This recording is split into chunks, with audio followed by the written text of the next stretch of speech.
Hey guys, welcome back to the channel. Today we're going to cover a couple items I got on the Jeep. Had them on for a few months. It's the BanksPedalMonster and the iDash-Pro. So we'll go through a quick overview of that, kind of walk you through the different settings and the configurations that you can display and how it interacts with your phone app as well as the iDash-Pro. And then we'll run around the block for a couple spins. First thing we got to do is open up the Banks app, and you need to start your Jeep in order to use the app, so it'll connect to the PedalMonster and the iDash-Pro. Now you don't need to do this when you just get in your Jeep to go drive it. It still works and functions as normal, but it's just if you want to go into the app and make any kind of configuration changes or layout changes that you want to your preference. But we'll kind of walk you through it. So you see I connected to the iDash-Pro first. I'll click over here to the PedalMonster up top, and it's going to connect to that. And you see on the screen here, is displaying the same kind of stuff you're seeing on the app. So for the PedalMonster, you have different sensitivity settings you can do, and there's 10 ticks that you can go up. I'm on level 4, so that's the most I've ever tried it at, to be honest. It is a huge improvement over stock. 10, I can imagine, is probably super sensitive. But we'll run around and do a couple tests with it. I keep it on sport mode. You have stock, you have city, sport, and then you have track mode.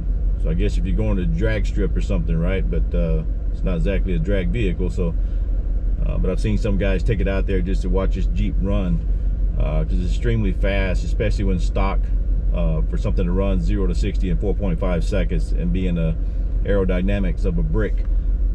Pretty impressive with this 6.4 liter Hemi in it.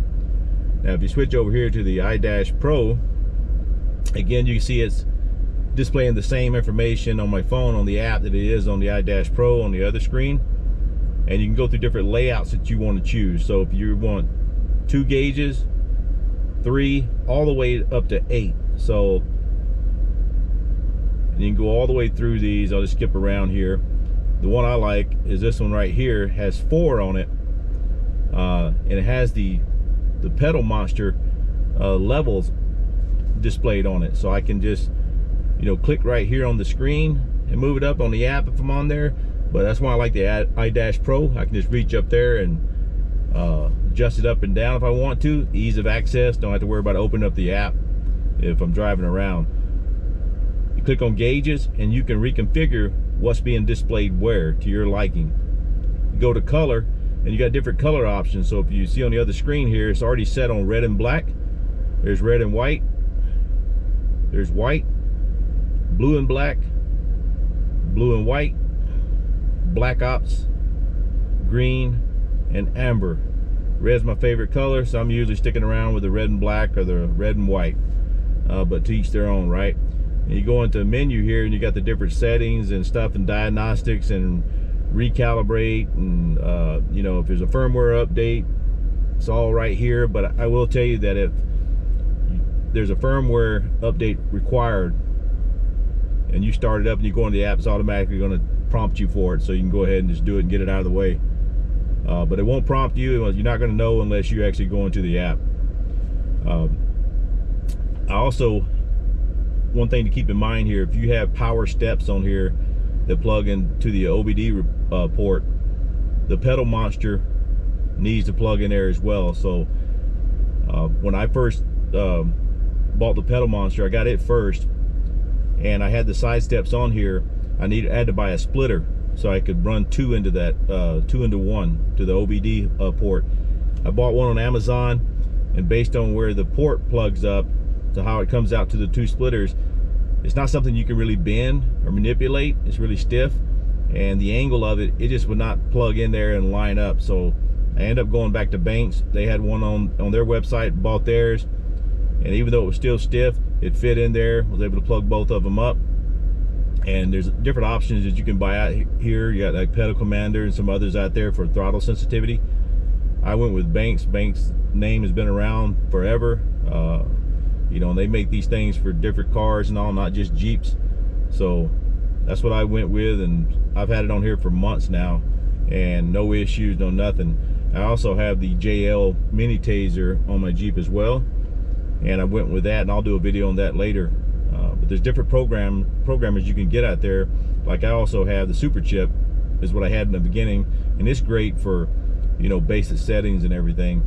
JL Mini, though, it opens up a lot of options, little configurations you can do to make the Jeep unique and how you want it in terms of lighting and settings and cameras and all that kind of stuff. So it's pretty cool. I recommend that too if you want that. If you want a programmer on your 4x4 or whatever you're putting it on, it's a good option to buy.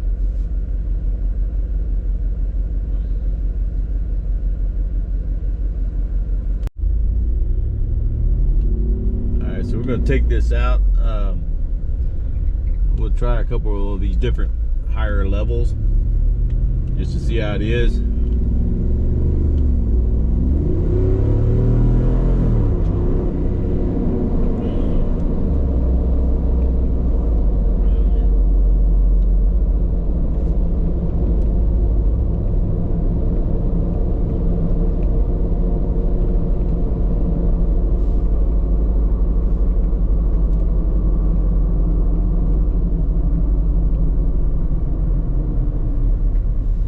Turn around right here because I know there's a stop sign coming up there and ain't gonna do as much any good.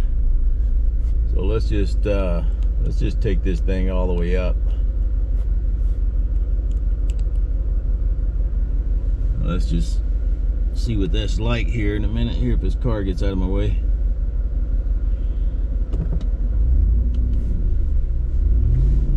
Man, that's super sensitive. You can tell my foot's not used to it.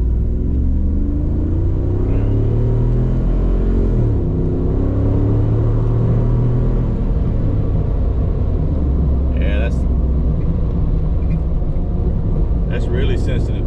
I barely touch a pedal. Probably take a little bit of getting used to. You have to drive around like that to get used to that kind of feel. And I don't have the Jeep. The Jeep has a sport mode as well. Down here on the auxiliary switches, where I can go to sport mode. So we can do that just to see.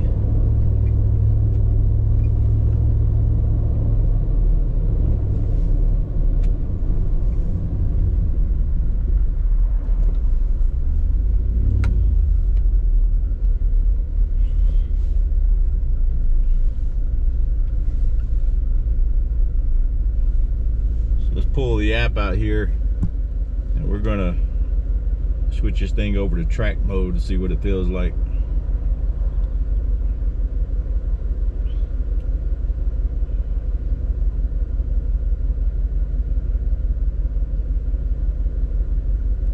All right, so we're in track mode now. Woo, shit.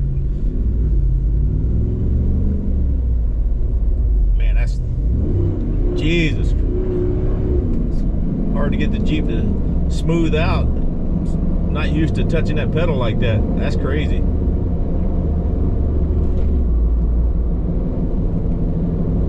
That's like, I'd say that's a little overkill.